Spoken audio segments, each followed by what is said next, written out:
I want to just point out a few ways that we can avoid becoming Christian know-it-alls, and we can do it by these things. For one is not always going to our go-to area of strength every time.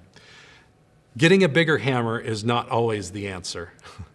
A bigger hammer to crush that square peg into a round hole is not always the answer. Sometimes we just have to recognize we're not well suited for what is the situation calls for. We don't have the right tool, the right gifting, the right answer for what it is that's needed.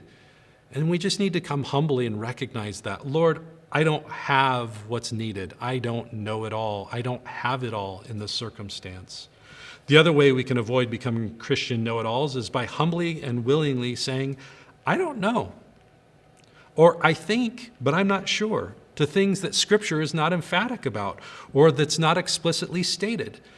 You know, that this is a real challenge sometimes for Christians who want to always have the right answer, or at least an answer. And even when it's not explicitly stated in Scripture, sometimes Christians can become very emphatic about things.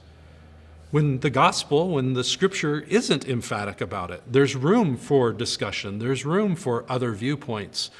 But sometimes people get very much very vocal and very strong in their views on these things.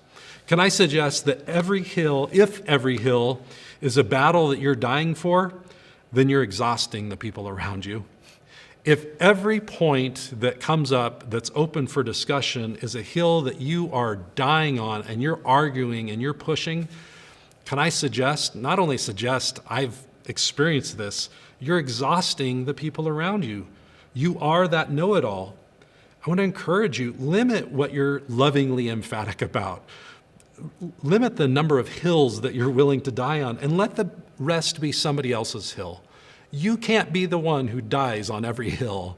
Otherwise, people will get tired of it talking with you about things. Instead, be willing to say, I don't know. Or I think, but it's open for discussion. What do you think? That's somebody who's not a know-it-all. That's somebody who's willing to put forward their thought or their idea. Limit the things that what hill you're willing to die on. And then the third way that we can avoid becoming Christian know-it-alls is by being more curious and willing to be taught by others than assuming to be the smartest or most capable of teaching others. Many people will say, I'm teachable, but what they mean is I'm willing to learn from those I perceive to be worthy of my time and intelligence.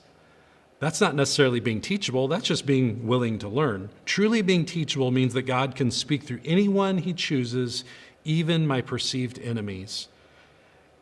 And I'm also a person who's listening and I'm ready to learn, not just arguing.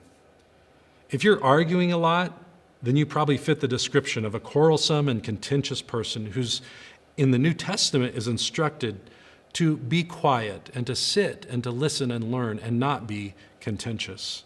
So these are challenging things, but we don't want to be know-it-alls. We want to be ones who are continually learning. And to be learning, we need to be teachable truly by anyone at any time.